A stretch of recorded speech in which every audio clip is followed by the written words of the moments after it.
A well-disciplined enemy will not be driven from his position by fire alone.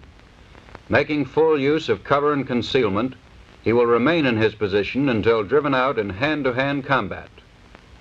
The rifle and the bayonet, used in a skillful and aggressive manner, are the best weapons to drive an enemy from his position, either in trench or in open warfare.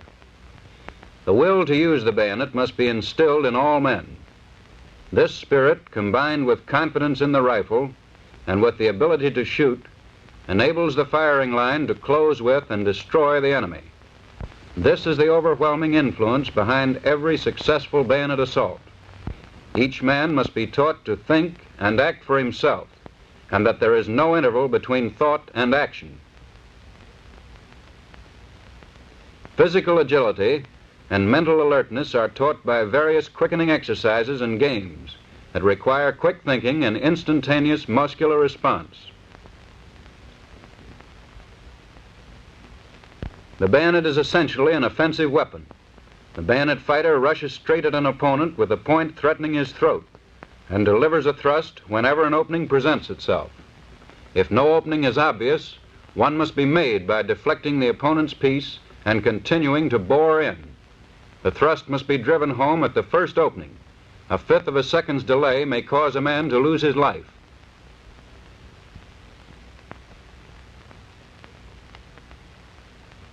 For preliminary instruction, the group is lined up in a single rank with an interval of 3 paces between men.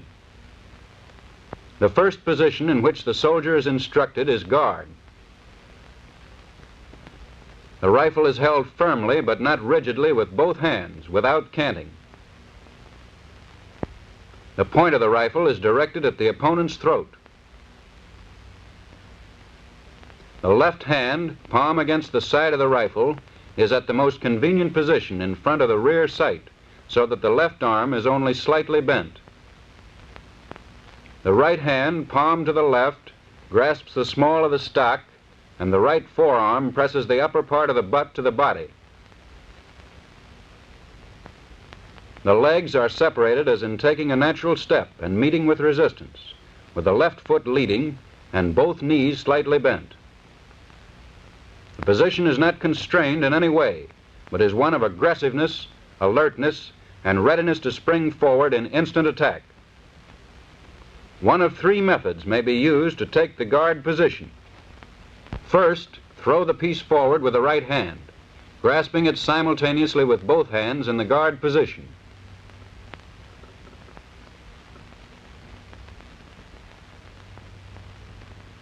Second, move the rifle forward with the left hand, grasp it with the right.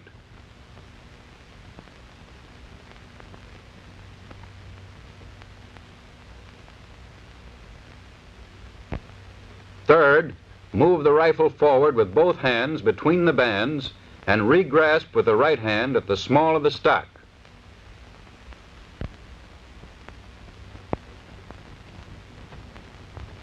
The next demonstration will show some of the common errors made in taking the guard position.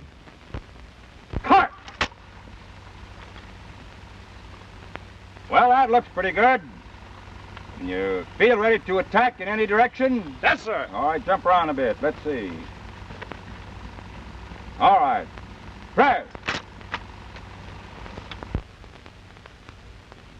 Cut! Your left arm should be bent slightly.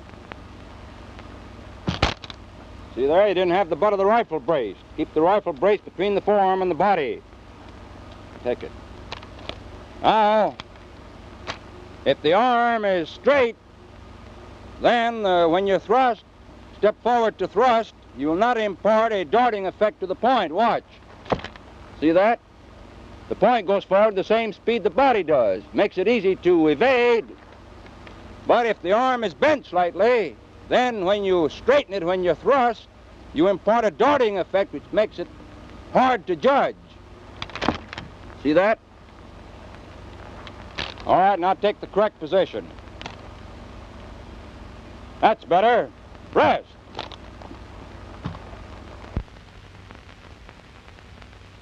Cut!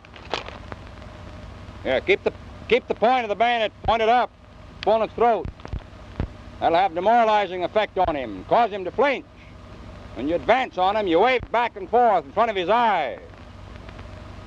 Also, keep the barrel up, otherwise your bayonet guard will get hung up on your opponent's piece. That's a defensive position. Always keep the barrel up, and then you can shove right on through with your stroke. All right, take the correct position now. That's better. Rest. Cut! You're holding your muscles too tense. Hold the rifle firmly, but not rigidly. If your muscles are tense, you have to relax them to bring them into play again. Another thing, your feet are too much in line. You notice how easily you were pushed off balance. Now here's the way the feet should be. Assume that you're walking along and you meet with some resistance. The feet are separated laterally, both knees slightly bent, weight equally on the balls of both feet, so that you can shift around and attack in any direction. Not tense and tight like that, but relax. Get the idea? Yes, sir. All right, take the correct position. That's better. Press. Cut. Well, your position is not aggressive enough. You're leaning back too far. Lean forward this way. That's it. Better. Your right foot is pointed to the right. You're what we call a ground gripper. The foot should be pointed as in walking, to the front. If you turn your foot to the right, as it is now, when you thrust, you'll hold yourself back in that way. We want you to place the feet so that when you thrust, you'll be thrown off balance forward, and we'll have to take another step to maintain your balance. Watch me. Watch me deliver this thrust here. Notice, carry it into your opponent. That's exactly what we want. As long as you stand off, you're at a disadvantage, but you're at an advantage if you get in close to him. All right, now take the position correctly. Get the right foot around more. As in walking, get a good flexible position. That's it. Rest. Heart. That's a good position. You feel all right? Ready to attack in any direction? Yes, sir. Jump around a bit. Let's see. All right. Press.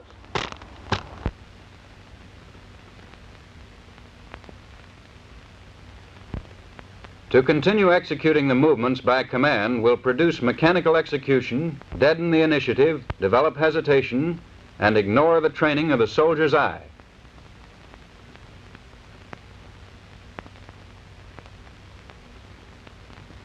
Direct appeal to the brain by signals through the eye must be used as early and as much as practicable. To signal guard, assume the position of guard, left hand at back, right elbow at the side, the right forearm pointing to the front with the fist clenched. Signals indicate an opening which the soldier sees and acts upon without delay or hesitation. Each soldier must be taught to think and act for himself, and as far as possible to execute the exercises without command.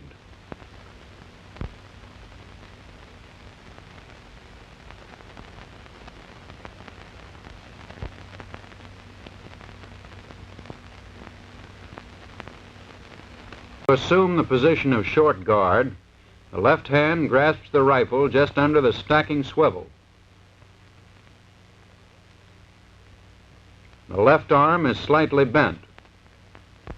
The right hand grasps the small of the stock and rests against the right hip. The point of the bayonet is directed at the base of the opponent's throat. The position of the body, legs, and feet are the same as in the guard position. The errors common to guard also apply to the short guard. The signal for short guard is the same as for guard, except that the arm is drawn straight to the rear until the fist is at the right side.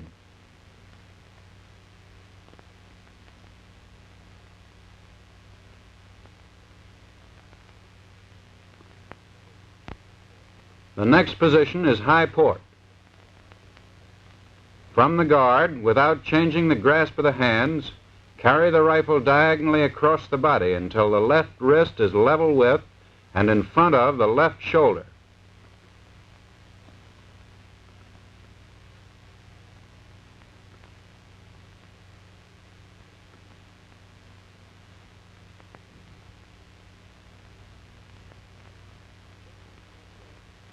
The position of high port is habitually taken when advancing to the immediate assault, in jumping trenches, or in surmounting obstacles. In jumping trenches, the rifle is thrown forward on the takeoff and brought to high port or guard in landing.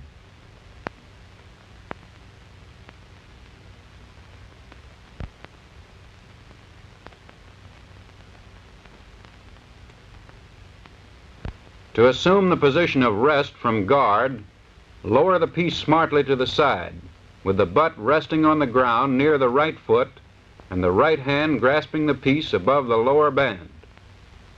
The feet remain as in the position of guard.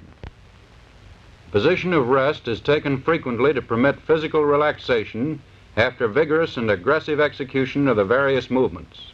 Men remain on the alert mentally, ready to execute quickly indicated movements. Speed is an important factor in bayonet training. The whirl provides a rapid movement to face in a new direction. Men must be instructed to whirl about and to deliver a thrust, a butt stroke, or a blow in a decisive, aggressive manner.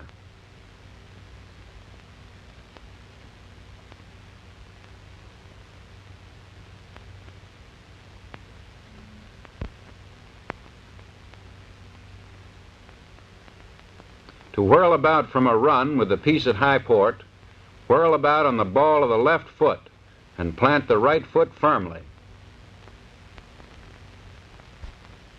At the same time, snap the piece down and assume the guard position.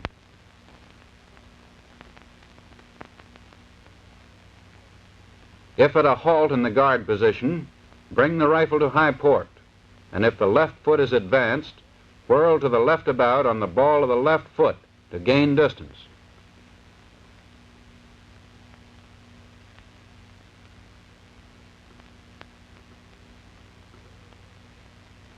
Whirl to the right on the ball of the right foot if it is desired to close in. In this manner, the rifle is brought to guard as the whirl is completed.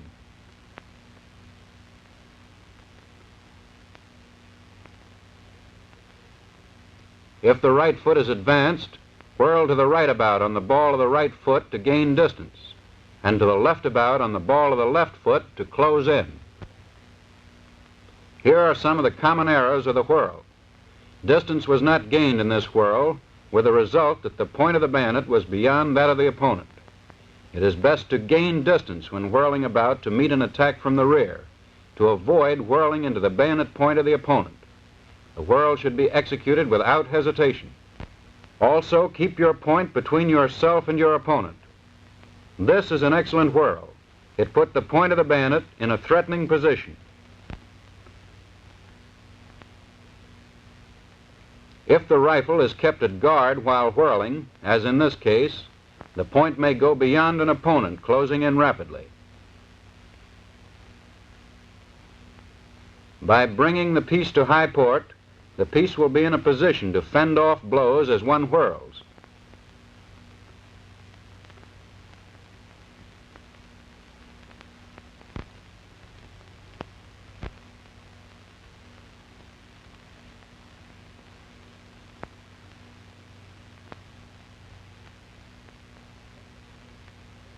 When the positions of guard, high port, rest, and the whirl have been taught, the section is now ready for instruction in the execution of the various movements.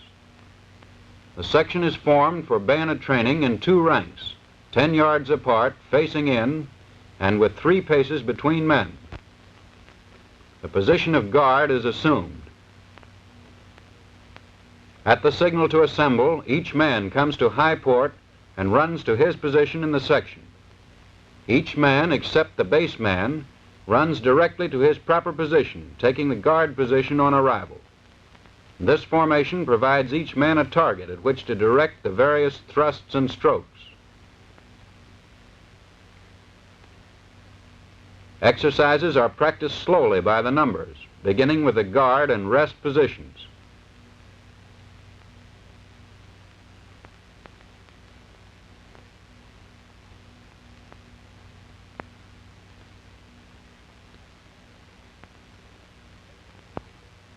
Later, as proficiency is increased, the speed is increased, so that ultimately an entire sequence of movements can be executed without hesitation.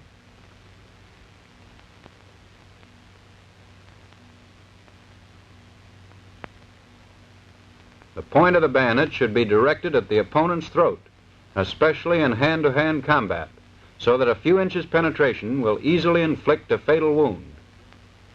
Other vulnerable and frequently exposed parts are the face, the chest, the lower abdomen, the thighs, and when the back is turned, the kidneys.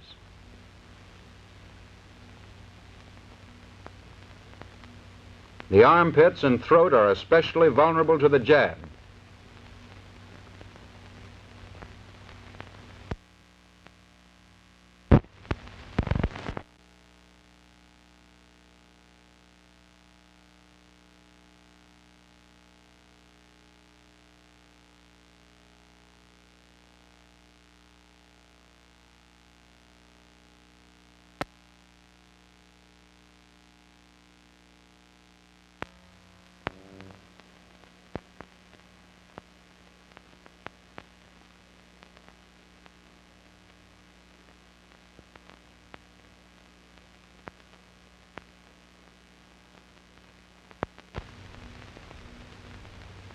The long thrust is the most effective blow that can be delivered from the guard position. The rifle is gripped with all possible strength, and the point is driven vigorously from the guard position to the full extent of the left arm, while the entire body is extended quickly to the front, and the butt runs along the inside of and against the right forearm. The left arm is used more to direct the point of the bayonet.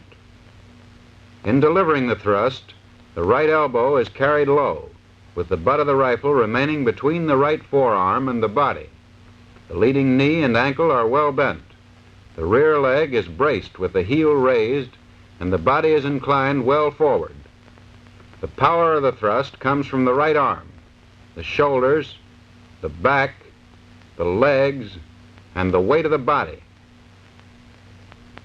A vigorous thrust delivered without advancing throws a man off balance, but in fighting he preserves his balance by stepping in immediately after the thrust has been delivered. After a man has learned the details of the thrust, he will always deliver it while advancing. The eyes must be fixed on the target of the thrust. In making thrusts other than straight to the front, the leading left foot should move laterally in the direction in which the thrust is to be made at an opponent, at a range of 5 feet from the attacker's eye. The darting forward of the point at the last instant gives it added speed, making it more difficult to judge. Long thrust. That's a very good thrust. Had lots of power and dart in it. Body's well extended. Leading knee and ankle are well bent. Body's braced between your right forearm and your body. Very good. Recover. Long thrust. Recover. Now you made the error of telegraphing your thrust by drawing the rifle back just before you thrust, like this. That enables your opponent to avoid the thrust. Remember that quickness and deception are important factors in bayonet fighting. Don't let your opponent know when you're going to thrust. To do this, you must thrust out from the guard position. You get sufficient power by straightening the left arm and stepping in with the rear foot. Watch me in this manner. Get the idea? All right, try it. Long thrust. That's better. Notice the darting effect you got to the point there. Straight out. Recover. long thrust. Well, the butt of your rifle is too low, not braced. Show you what'll happen when that's the case. Powerful parry might twist the rifle out of your hands that way. All right, step back. Now, in delivering the thrust, you brace the butt to prevent the rifle from being twisted out of your hand. And you do that by carrying the right elbow low as the thrust is made. Notice the right elbow is down, and the butt is braced between the body and the right forearm. Should always do that when thrusting. Try it. Long thrust. That's better. Recover. Long thrust. All right, recover. The fault you made there was that you straightened the arm too soon before you stepped in with your thrust. The result was that the point moved forward at the same speed as the body, making it easy to sidestep.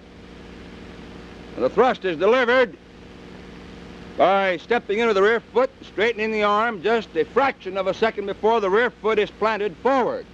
That then imparts a darting effect and assures the weight of the body being behind the thrust. Watch me. Notice the dart there, the weight behind the thrust. All right. Try it. Long thrust. That's much better. Recover. Long thrust. Recover. Well, that thrust was all right, except that the point did not travel on a straight line to the mark, but it dropped as it moved forward, like that. Now, to take instant advantage of an opening, the point must travel along the shortest line to the mark. That also gives it more penetrating power, like this. Right at the mark. Get the idea? Yes. All right, try it again. Hark! Long thrust. That's better. Recover. Hark! Long thrust. Your body is too erect. In delivering the thrust, the body's inclined forward, so that the leading knee and ankle are well bent. That increases the reach and also gives greater power to the thrust. Now come forward. Way forward. That's it. Get well behind the piece that way. All right, execute it. Long thrust. Good. To signal long thrust, place the right palm, fingers apart and extended, to that part of the body toward which the thrust is to be made.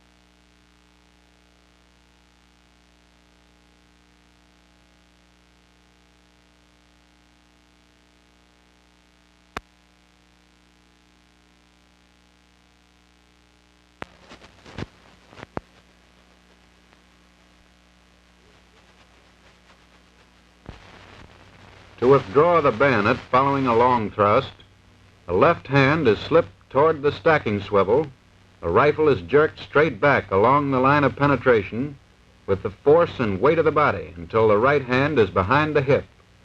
This without unduly relaxing the grip on the small of the stock. Notice that the weight of the body is carried to the rear by straightening out the leading leg and the body at the waist. The foot in rear will be advanced quickly as the left hand is slipped forward, unless the proximity of the transfixed object renders it unnecessary.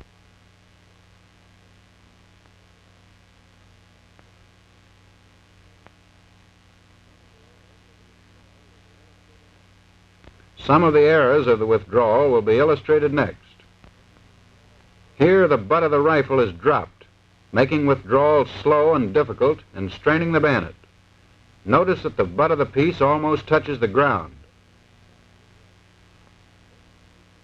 This man cants his rifle.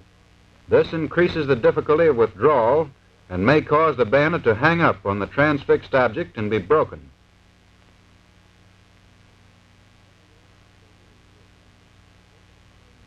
Only the arms are used here.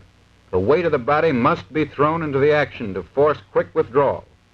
There is no force to the withdrawal as this man does it.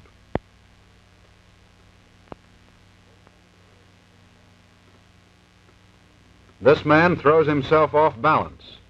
A man must be in a position upon completion of the withdrawal to move about and resume the attack.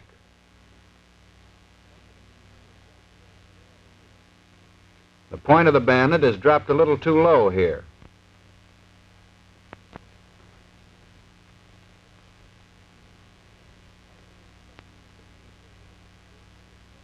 After instruction has been completed in the positions of guard, long thrust, and withdrawal, the instructor demonstrates the sequence of movements to a group under instruction. The movements are to be executed slowly at first, and the speed increased as the group becomes more and more proficient. Here is a group under instruction.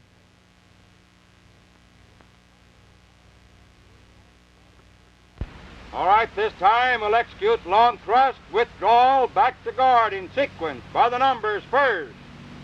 Hup! Now then, you'll execute long thrust and hold. Hup! Now at 2, you step up with the rear foot, slide the left hand to the stacking swivel. Hup! Next, you'll withdraw. Hup! Back to guard. Whirl, hup! Back to places. This time you'll execute the long thrust with the 1, 2, and hold. Hup! Withdraw. Back to guard. Whirl, hup! Back to places. Entire sequence. Hup!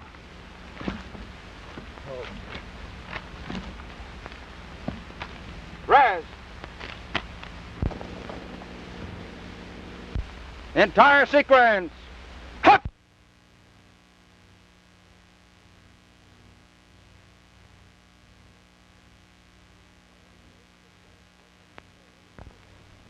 Following this, the class working in pairs and without command practices the execution of the movements by thrusting at the opposite man's hand as it is placed in various positions on the body.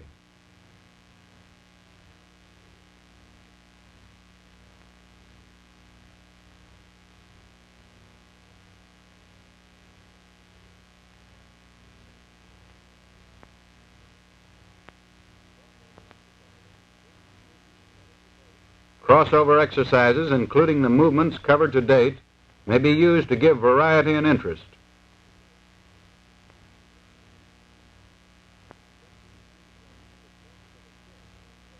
The section is then trained to thrust at a disc or circle painted on a dummy at a distance of about 5 feet.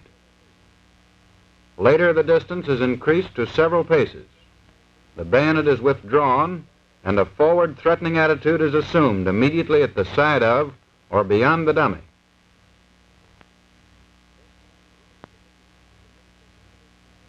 This man rushed the dummy and permitted the weight of his body to carry the bayonet into the target without thrusting. This should not be done.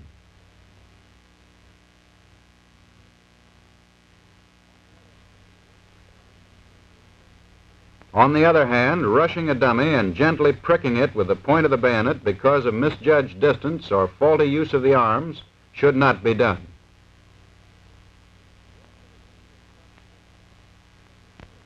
Rush at a dummy at top speed.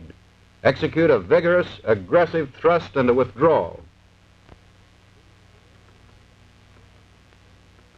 These drills should be practiced throughout the entire course of instruction in bayonet training.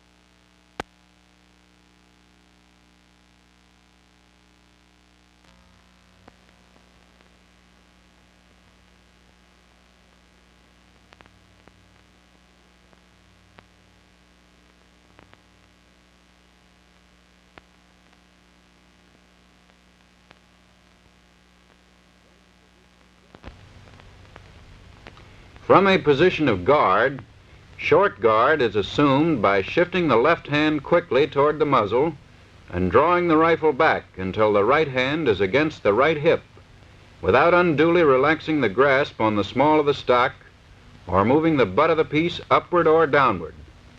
The point is at the height of the neck. The short thrust is vigorously delivered to the full extent of the left arm, as in the long thrust. When immediately preceded by the long thrust, the short thrust is delivered from the position of withdrawal from the long thrust. It is delivered vigorously to the full extent of the left arm. Errors are common to those of the long thrust.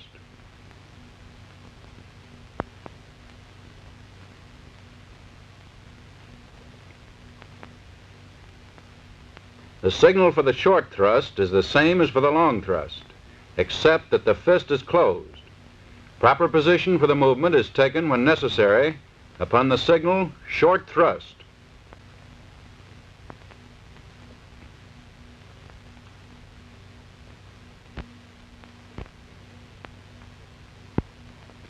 The withdrawal from the short thrust will be practiced in two ways.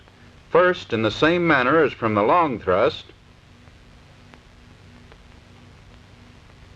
Second, if a strong withdrawal is necessary, or the short thrust is to be followed immediately by the jab, the right hand is slipped up in the rear of the left hand, and a forceful withdrawal is made, similar to that from the long thrust, in this manner.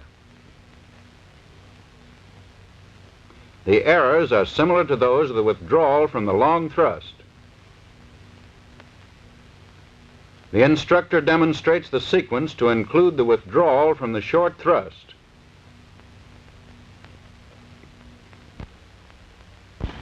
All right, now we will execute the sequence: long thrust, withdrawal, short thrust, withdrawal, back to guard in detail. Start! We'll execute long thrust, withdrawal, and hold. Hop! Now then, from this position, step in, deliver your short thrust, and hold. Hop! Now next, you will step up with the rear foot. At the same time, bring the right hand to a position immediately below the left. Hop! Now then, with a downward pressure of the left hand and upward pressure of the right, yank the piece straight back. Hop! Back to guard. Whirl, hop! Back to your places. Long thrust, withdrawal, and hold. Hop! Now then, step in, deliver your short thrust to the 1-2 and hold. Hop! Yank it back. Back to guard. Whirl, hop! Back to your places. Entire sequence. Hop! Lots of drive.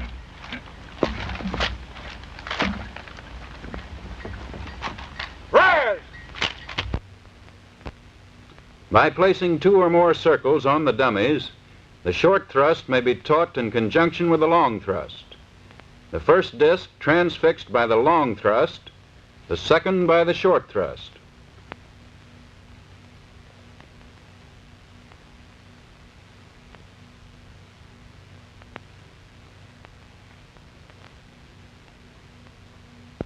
The jab is the movement immediately following the withdrawal from the short thrust. The rifle is brought to an almost vertical position close to the body along the outside of the right leg, with the butt near the right foot.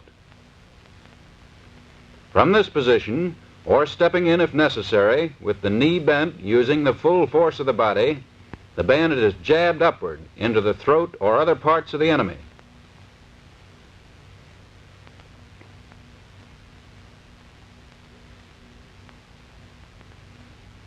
We have seen the movement in slow motion. Here is another view of the movement. Notice that the force of the body is placed behind the jab.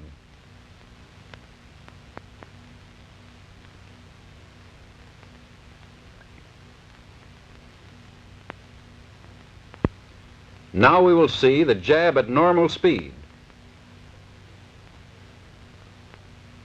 The section now demonstrates some of the common errors. This is a correct jab.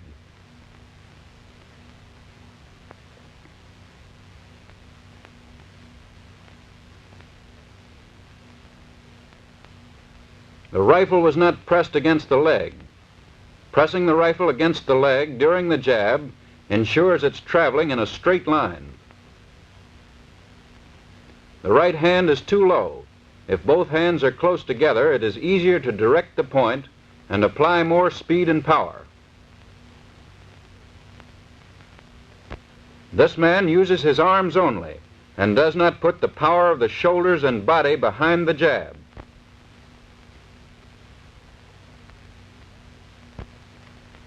This jab is too high and not vigorous.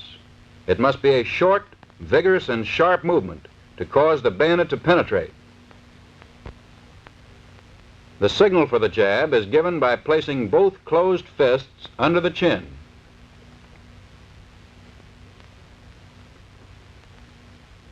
The instructor demonstrates the sequence of movements to include the jab.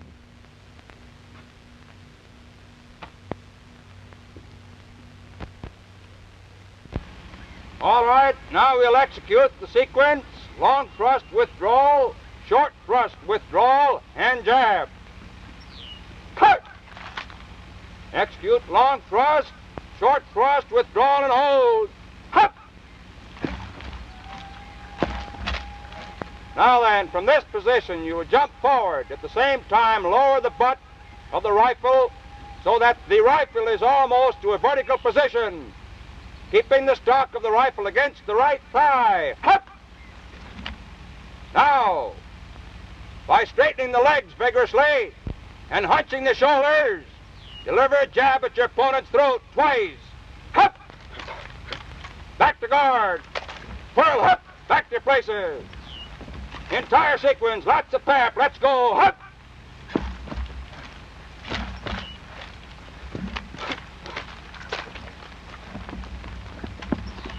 Rest. Well, that sequence was executed all right as far as the movements of the bayonet and the feet were concerned. But you made one bad fault. You hesitated, paused between your movements. You executed that sequence too much in cadence, somewhat like this.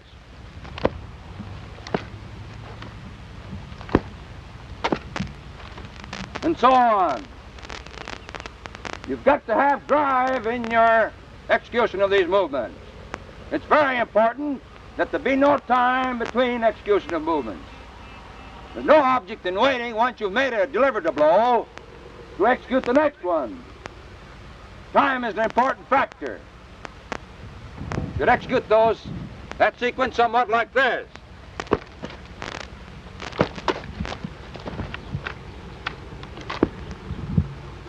Get the idea? Always get the point back immediately, ready in position to hit, or hitting, or recovering from a hit. Don't pause between your movements. Drive right on through with it. All right, try it again now. Ready? Hup! It is important that the bayonet fighter keep the point between himself and his opponent. In case the opponent sidesteps, a rapid withdrawal will put the point in position to jab. The movement is executed slowly at first, and later the speed is increased. The coach jumps back after each signal to permit the pupil to execute the movements and to have a target at which to aim. At first, the coach moves back in a straight line. Later, he changes direction.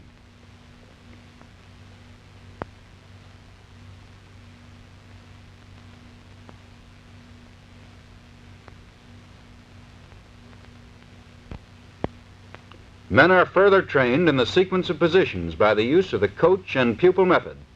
Starting from guard position, long thrust, withdrawal, short thrust, withdrawal, and jab are executed in sequence. Group exercises follow, with each member of the pairs alternately acting as coach and pupil. Mental alertness coupled with speed and accuracy of execution are taught by this method.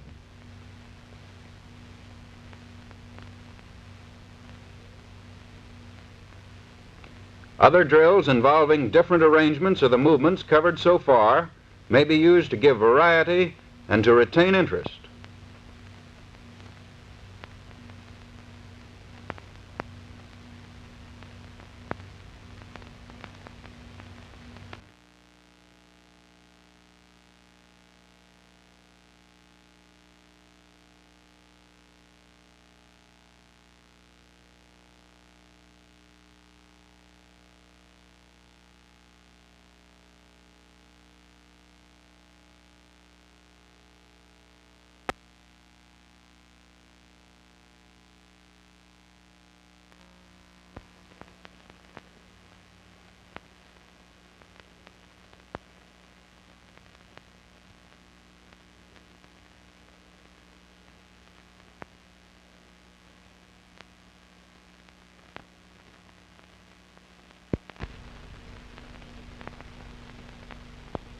The parry right from the position of guard. The body is thrust forward to the full extent of the reach, and the left arm is straightened vigorously without bending the wrists or twisting the rifle in the hands, at the same time engaging the opponent's piece and deflecting it just clear of the body. The barrel is kept up with the point threatening the opponent's body, preferably the throat.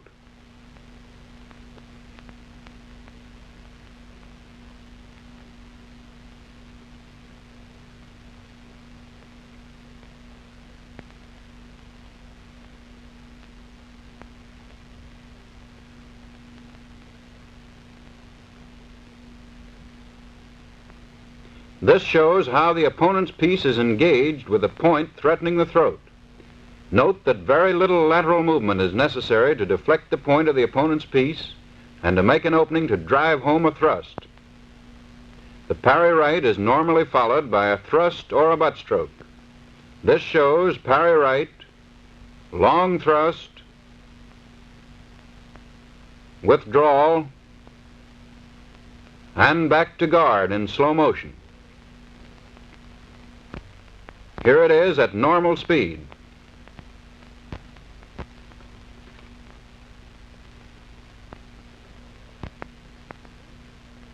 In the parry left, the point is carried out of line with the opponent's body, but can be brought back quickly as it is nearer the line than the opponent's point.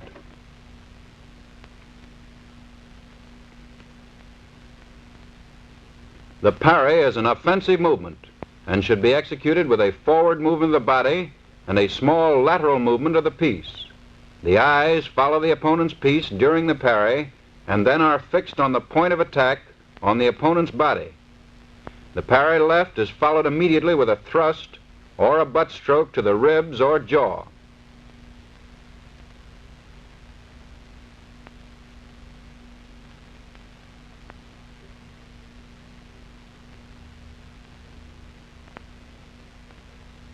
Following the demonstrations by the instructor, the various errors are pointed out. This parry is correctly done.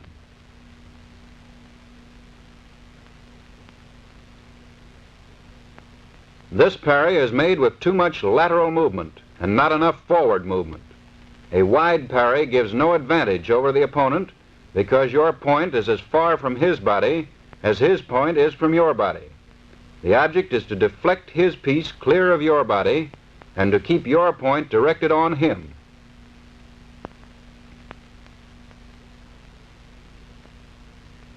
This man does not keep his eyes on the opponent's piece. As soon as the parry is completed, the eyes are instantly fixed on that part of the opponent's body to be attacked.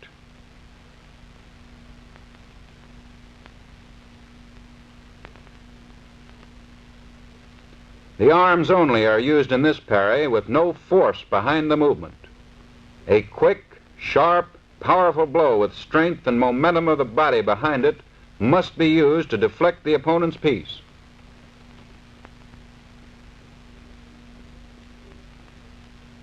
This man crosses his arms in making the parry, getting into an awkward position from which it is difficult to recover quickly and exposing himself to attack or loss of his piece during the movement.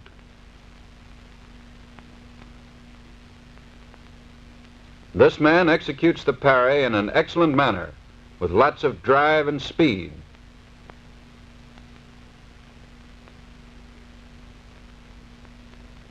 To signal a parry, strike a blow diagonally across the body in the direction of the parry with the fists closed. Men will be taught to execute the parries upon signal. The parry may now be used in the sequence of movements, on signals.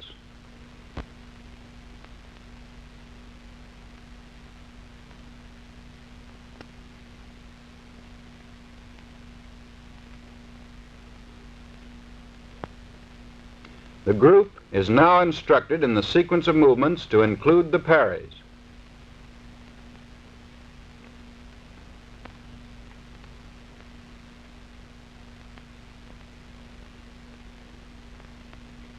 The training stick is used for instruction in parrying. Working in pairs, one man thrusts the padded end of the stick and the other man parries the blow. Each pair works independently with the instructor supervising the exercises.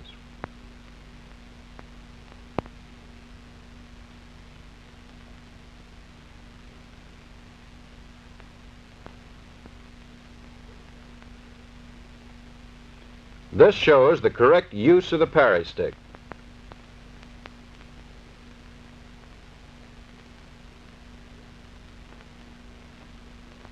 This man is swinging the stick into the pupil from the side, causing a wide, sweeping parry by the pupil.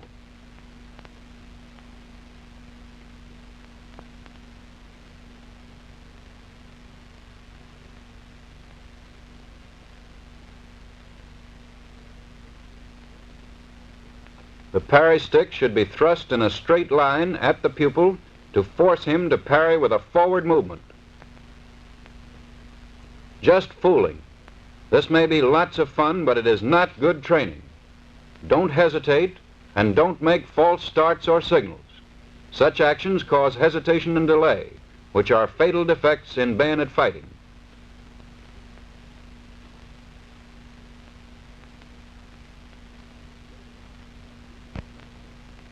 Later, the pupil is taught to execute a parry, followed by a long thrust, a withdrawal, and back to guard position. One end of the stick has a rope loop through which a thrust is made when that end is presented. The training stick is used in this work with the pupil increasing his speed and vigor as his proficiency increases. The coach and pupil method is used with the pairs alternating with the stick.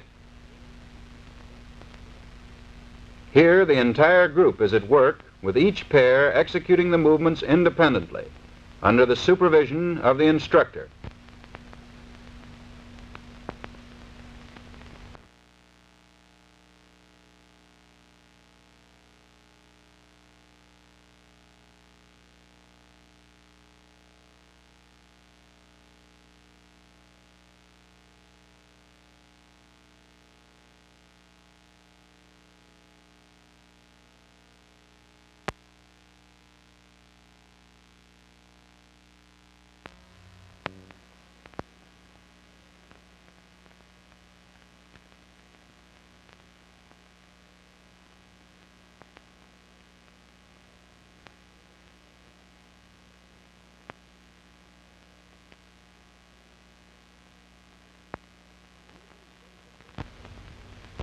In making vertical butt stroke number 1, swing the butt of the rifle upward at the opponent's crotch, ribs, forearm, or any exposed portion of the body, using a half-arm blow, and at the same time step in with the rear foot.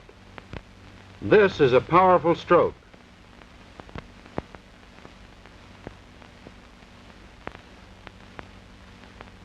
Note the glaring errors. This man swings the butt too high above his face and exposes his body to attack. Always be prepared to fend off or deliver another blow. This man keeps his arm too straight and is off balance.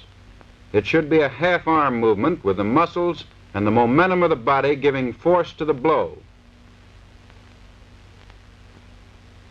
From a horizontal position above the shoulder, resulting from a miss on butt stroke number 1, the attacker jumps forward and dashes the butt of the rifle into the opponent's face in this manner.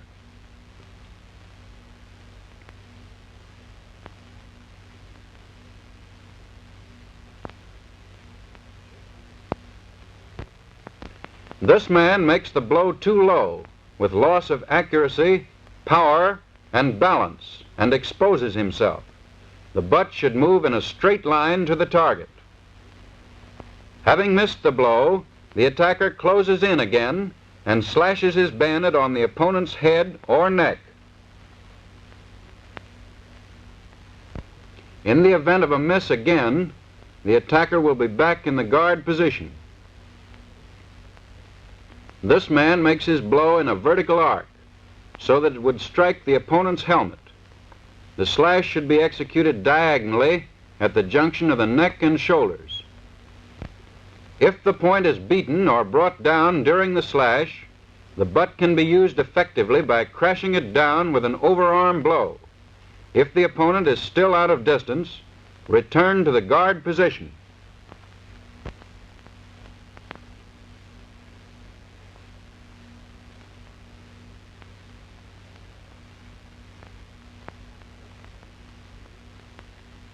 This man makes the movement too wide and exposes the body to attack. The various vertical butt strokes in sequence are: number 1, the uppercut blow at any exposed portion of the body. Number 2, a crashing drive to the head with the butt of the piece.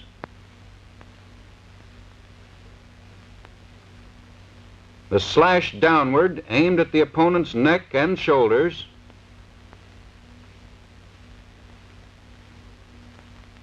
Vertical butt stroke number 3, crashing over and down on the head of the opponent. And back to guard.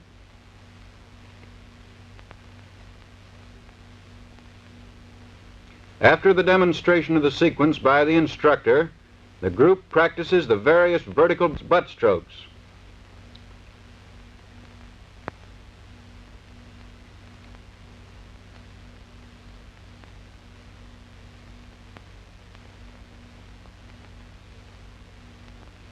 An uppercut with the right fist signals butt stroke number 1. Straight right from the shoulder indicates butt stroke number 2.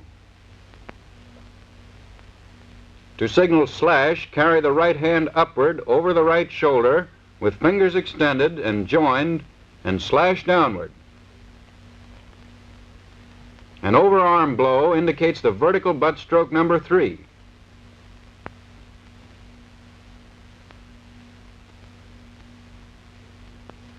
The men are next trained to go through the vertical butt strokes in sequence by use of signals.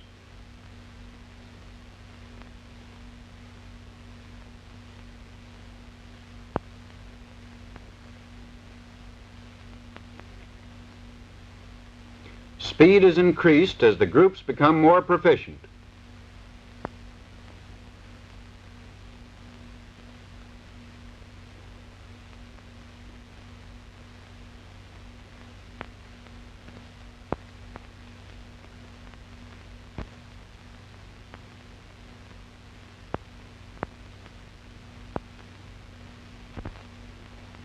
Next, horizontal butt stroke number 1.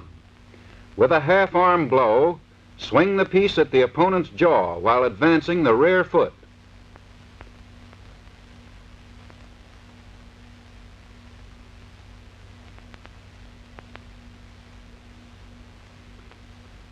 This man makes an excellent stroke.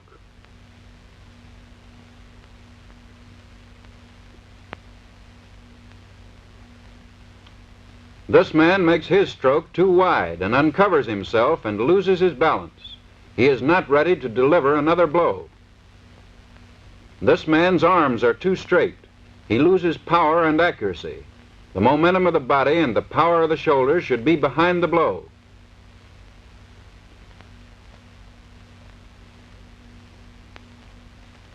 This man uses his arms only. This gives a weak, puny blow, lacking the driving power of the body. If the opponent jumps back and the first blow misses, the rifle is above the left shoulder. The attacker will jump in and dash the butt of the piece into the opponent's face or slash the bayonet against the opponent's neck.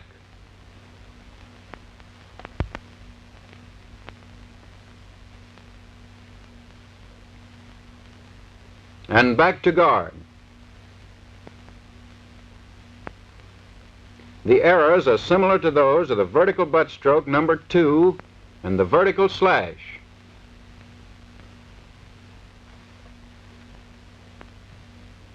The signal for horizontal butt stroke number 1 is given by making a right hook.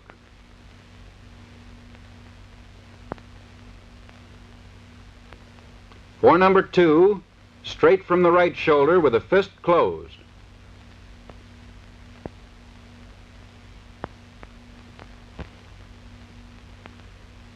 For the slash, carry the right hand upward over the right shoulder with fingers extended and joined and slash downward.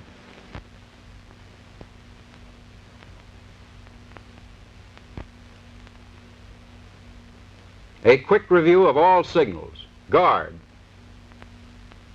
Short guard. Long thrust. short thrust, jab, parry right, parry left, vertical butt stroke number 1, vertical butt stroke number 2, slash, vertical butt stroke number 3, horizontal butt stroke number 1, horizontal butt stroke number 2, and slash.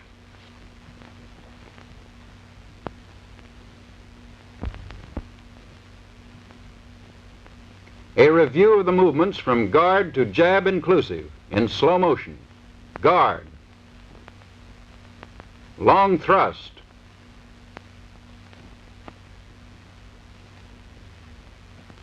withdrawal,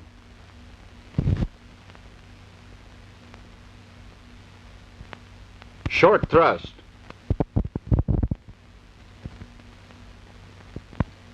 withdrawal,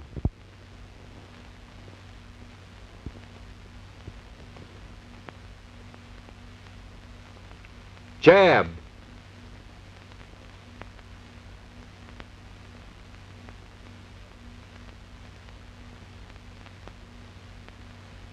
and back to guard.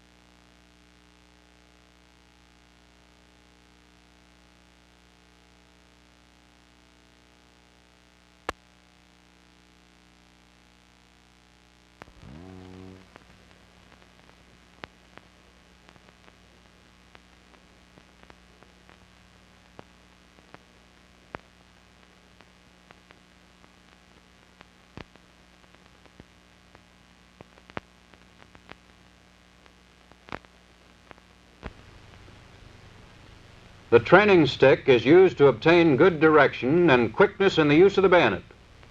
The men work in pairs as coach and pupil.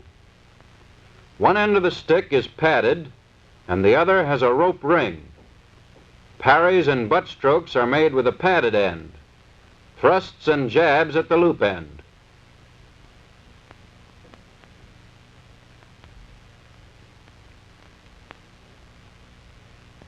As the end of the stick touches the ground, the pupil comes to guard and attacks with a thrust, jab, parry, or butt stroke as the distance and end indicates.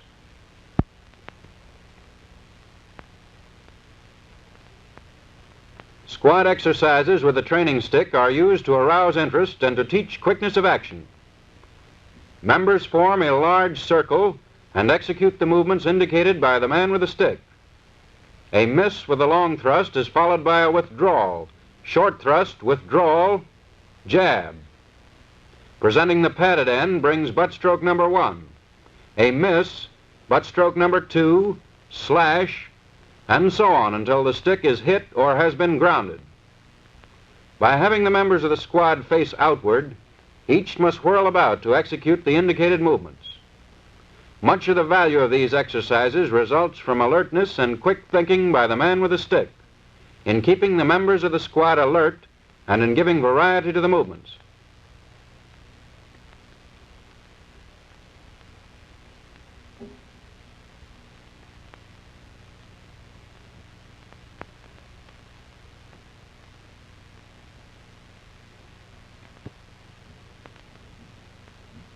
Squad competitions may also be used to stir enthusiasm and interest. Each man in the line has his stick in position for one of the thrusts, butt strokes, or the jab. Flagrant loss of balance, useless movements of the piece, or a tendency toward wildness should be counted against the squad scores. These competitions should not be attempted until the men have attained a reasonable proficiency with the bayonet in those movements expected of them in the competition.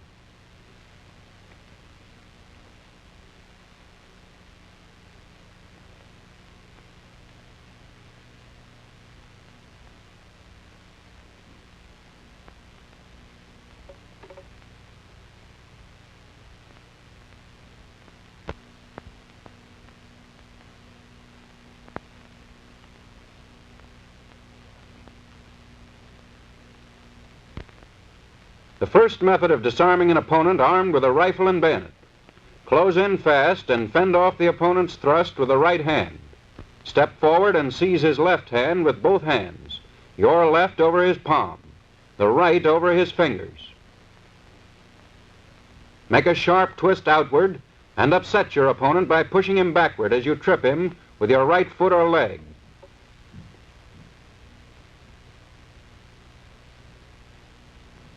This time the action will be slightly faster.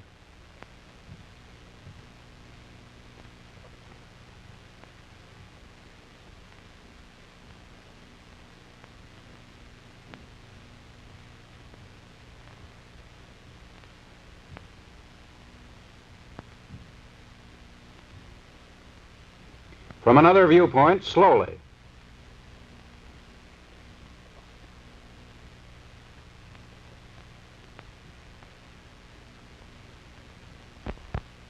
Now the pair demonstrates the method at full speed, changing places as each is disarmed.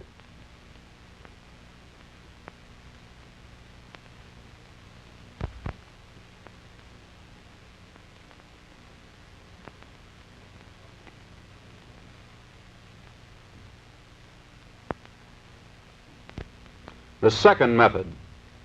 Fend off the opponent's thrust with the right hand. Step in and grasp his rifle just below the bayonet with the left hand, back of hand down. At the same time, hack or grasp his left forearm with the right hand. And continuing to bear down on the arm, swing the rifle violently upward and over to the right, and step in and kick or bring the knee into the opponent's body.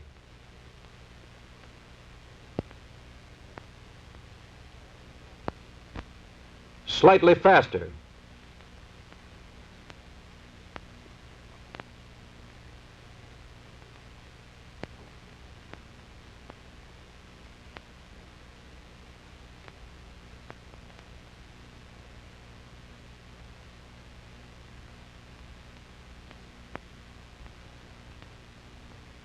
And now at full speed.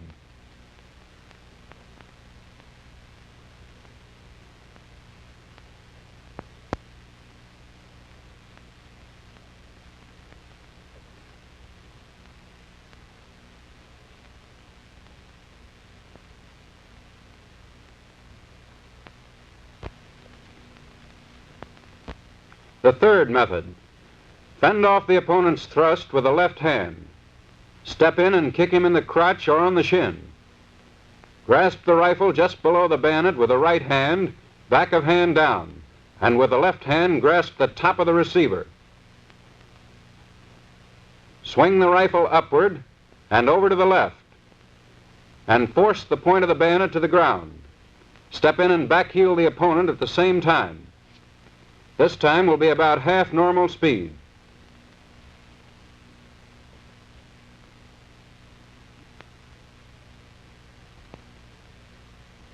And now at full speed.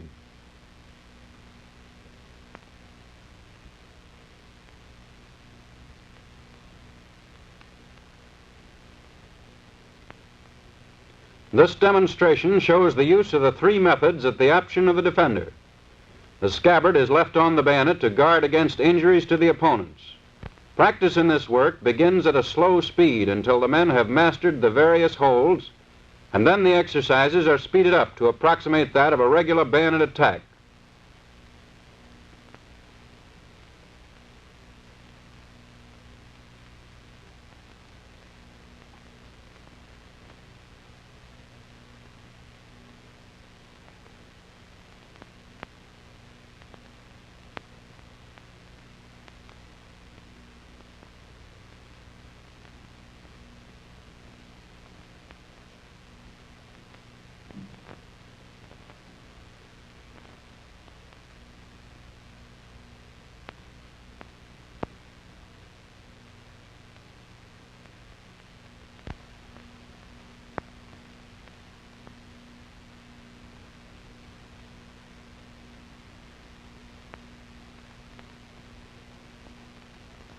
To disarm an opponent attacking with a knife in the overarm attack.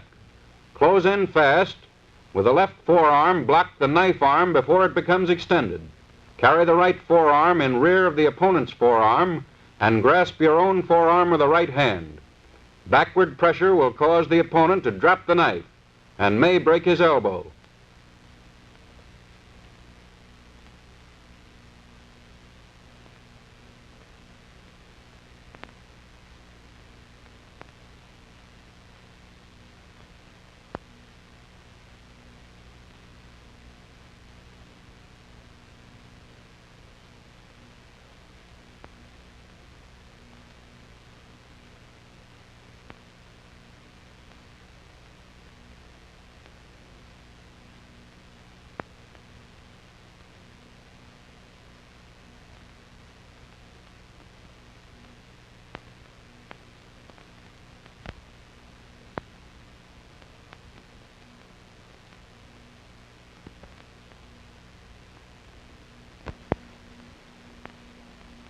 In the underhand attack, as the blow comes upward, the disarmer steps quickly outside the thrust and knocks the arm aside with the left forearm.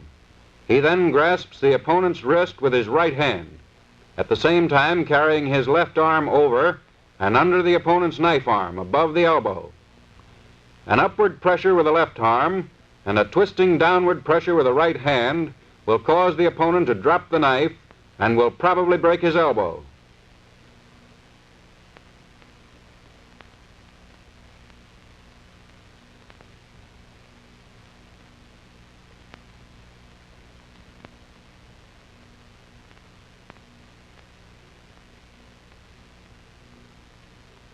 Speed, aggressiveness, and accuracy are increased by men working in pairs and disarming each other by the various methods.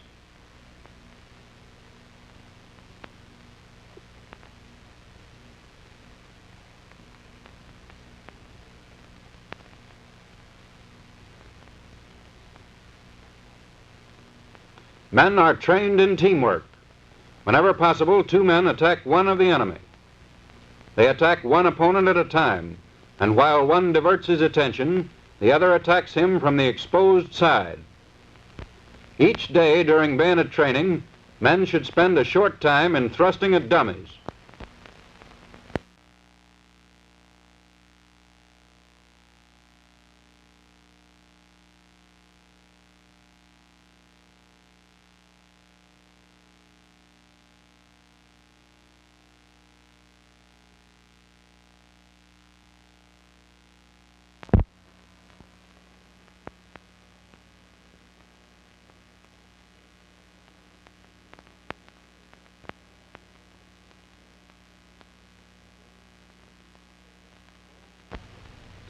The bayonet qualification course consists of 8 dummies, which are targets for parries, thrusts, jabs, and butt strokes. At the end of the course, there are 2 E-targets representing a fleeing enemy. A cardboard disc, 6 inches in diameter, is pasted on each dummy except the butt stroke dummies and the jab dummy to provide targets for thrusts. On those dummies requiring a parry prior to the thrust, the cardboard disc is located so that it is necessary to make the parry in order to score a hit on the disc. All long thrust and butt stroke dummies are equipped with parry sticks. Dummies of this type require either parry right or left before executing the long thrust.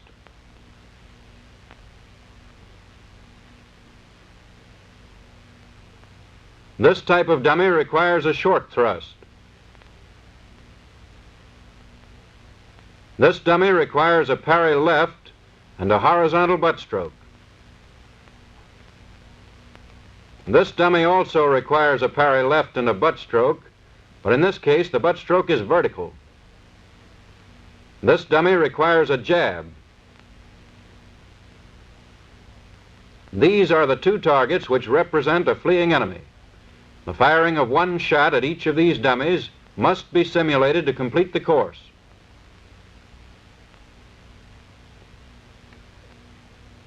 In running the course, the proper stroke, thrust, or parry must be made at each dummy as prescribed in the basic field manual on instruction with a bayonet. Judges start, time, and award all scores. The maximum score is 66 points. Each correctly executed parry scores 2 points. Execution of the proper thrust so as to cut the cardboard disc and penetrate the dummy scores 6 points for each target requiring a thrust. Each butt stroke dummy must be completely upset by the butt of the rifle for a score of 6 points each. A correct jab gets a score of 6 points. The correct simulation after arrival at the firing point of firing 1 round at each of 2 targets earns 4 points per target. Only 1 thrust, jab, or butt stroke per dummy will be allowed. Those running the course will wear the service uniform without hat or coat. No hobnails or spikes will be worn on the shoes. All men running the course will wear the web cartridge belt for the rifle. Failure to attack any dummy or to simulate firing at least 1 aimed round gets a score of 0 for the trial. Time required in excess of 40 seconds cancels all score credits. Let us observe more in detail how the course is run. The soldier takes the prone position in rear of the starting point. At the command, "Up," he springs to his feet and with the rifle at high port runs toward the first dummy. He assumes the guard position 5 paces from the dummy and, arriving in proper position, executes a parry left, long thrust and withdrawal at number 1. At number 2, he executes a parry left and a horizontal butt stroke. At number 3, a parry left, long thrust and withdrawal. At number 4, a short thrust withdrawal. At number 5, a parry left and a vertical butt stroke. At numbers 6, 7, and 8 in turn, a parry right, long thrust withdrawal, short thrust withdrawal, a jab, and then to the firing point, where the soldier must simulate loading and firing 1 aimed round at each of the 2 E targets from a standing position without sling and with battle sight.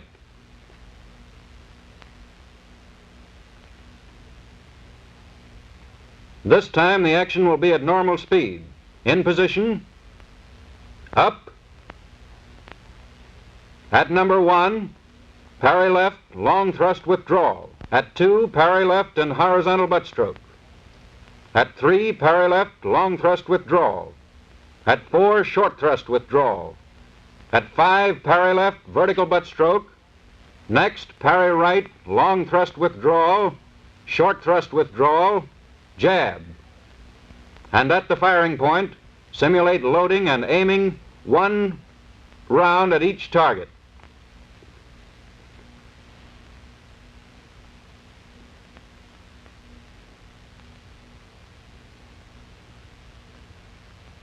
These men have completed a thorough and aggressive course in bayonet training. They have ability and confidence in the rifle and bayonet and are instilled with a fighting spirit which they will carry to the battlefield. Fire alone will not drive a well-disciplined and determined enemy from a well-protected position. The bayonet will do the work. The enemy is pinned to the ground but cannot be driven out by fire. The section leader decides to close with him in hand-to-hand combat. Bayonets are fixed and assault fire is used to subdue the enemy until the section is close enough to make a bayonet charge.